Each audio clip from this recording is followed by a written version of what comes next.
The American Civil War ended over a century and a half ago, and yet if you ask an audience today why it happened, you will rarely get a single, unified answer.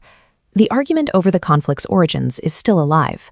Some people maintain the war was strictly driven by the institution of slavery.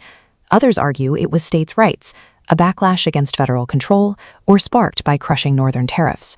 This confusion isn't an accident. A deliberate narrative called the Lost Cause romanticized the Confederacy. By casting the war as an honorable disagreement, the reality of slavery was ignored. Physical memorials carved this softened history into stone. To figure out exactly what drove the nation to tear itself apart, we need to tune out modern political slogans and 20th century memorials. We have to go directly to the original paper trail left by the people who actually signed the secession documents. By the mid-19th century, the United States operated as two distinct civilizations sharing a single border. The North was moving rapidly toward an industrial future. Cities were expanding, rail networks were multiplying, and factories expanded, rapidly drawing in millions of immigrant workers from Europe to fuel production. The Southern states had built something completely different. Their entire society rested on agriculture, driven almost exclusively by the forced labor of nearly 4 million enslaved African Americans. Slavery was the absolute center of Southern land values, banking, and elite wealth. Look at this chart of pre-war U.S. export revenues. That massive bar dominating the graph is cotton. It accounted for over half of America's total export revenue. The labor of enslaved people produced the raw material keeping the global textile industry running. As the United States gained new territory out west, Southern political leaders grew terrified. If slavery was barred from expanding into those new states, the South would quickly become outnumbered in Congress, permanently losing their ability to protect their agricultural model from federal interference. Slavery was an economic engine that dictated geopolitical survival. Protecting it was the exact reason Southern elites felt compelled to break away. This brings us to the most common defense you'll hear today, the idea that the South left to protect states' rights. And they absolutely believed the federal government was overstepping. But history requires us to ask a follow-up question. States' rights to do exactly what? South Carolina was the first state to secede. In their official declaration explaining why they were leaving, they complained bitterly that northern states were refusing to enforce the Fugitive Slave Act.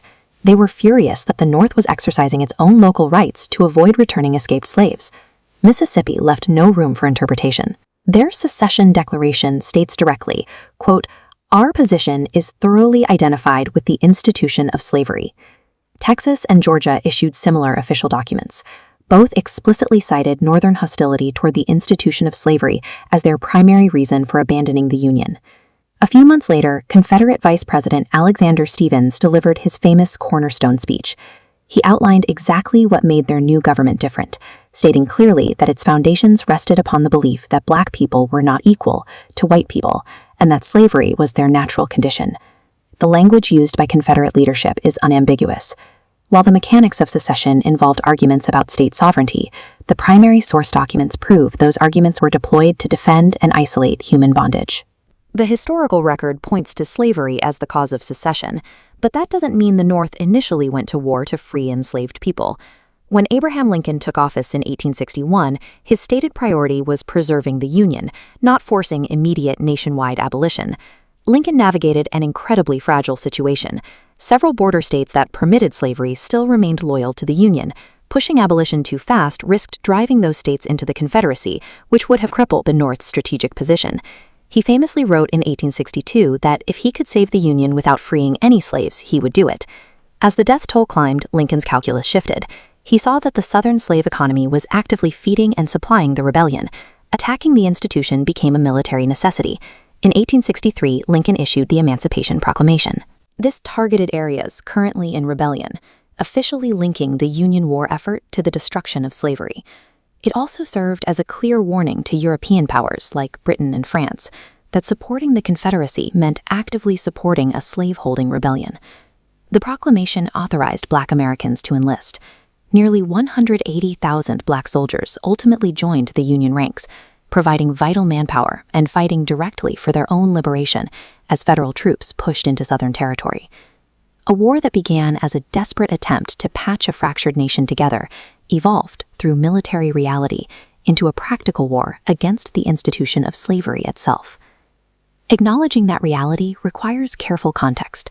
The North was not a morally pure society. fighting a crusade for racial equality. White Northerners often held deeply racist beliefs, feared job competition from freed workers, and even rioted violently in places like New York City when drafted to fight.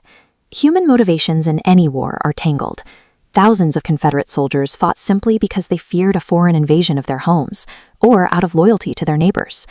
But the personal reasons a young farmer picked up a rifle do not erase the systemic political reasons his leaders drafted the Articles of Secession. By 1865, with over 600,000 dead, the 13th Amendment legally dismantled slavery. Yet ending this legal framework did not end the racial hierarchy.